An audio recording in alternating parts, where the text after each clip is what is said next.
Tigre si nanay. Tigre si nanay. Tigre si nanay. Pag si nanay ay sumigaw, parang may bagyo, biglang tahimik pati aso't pusa sa kanto. Nalilisik na mata tapos nakakulot ang noo.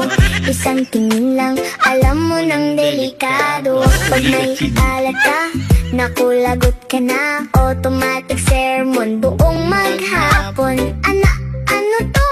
Bakit parang gera na naman? Ikaw na payuko na lang, kunwari walang alamay. Pero teka lang, huwag kang matakot. After ng galit may lambing nakasunod. Biglang magtatanong nang kumain ka na ba?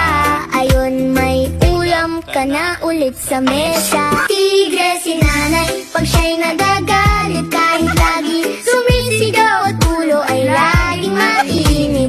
Pero ang puso niya naman ay sobrang bait. Pag umiiyak ka, siya ang unang lalapit. Tigre si nanay, parang kontrabida, pero siya rin ang bida sa pamilya. Sa gitna ng sermon at konting pagliligalig, may kasamang love you na di mo naririnig.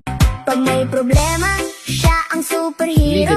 Kahit pagod na, hindi ka pababayaan ng nanay mo. Kahit ika'y napapagalitan, alam mong totoo.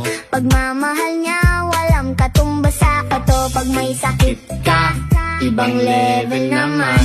Parang nurse maya't maya, ika'y tinitingnan. Uminom ka ng gamot, huwag kang pasaway. Hindi natutulog dahil buong gabi sa'yo ay nakabantay.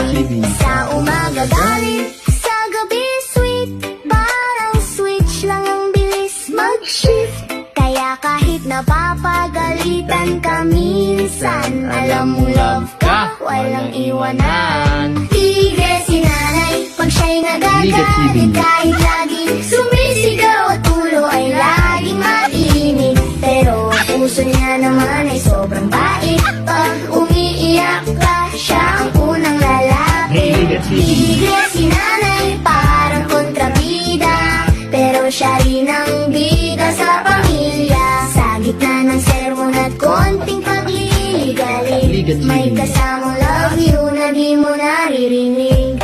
Kaya saludo ako sa nanay kong tigre. Kahit mabangis, siya'y pa rin ang the best. Sa bawat inis, takot at konting galit, nandyan ang pagmamahal na walang kapalit.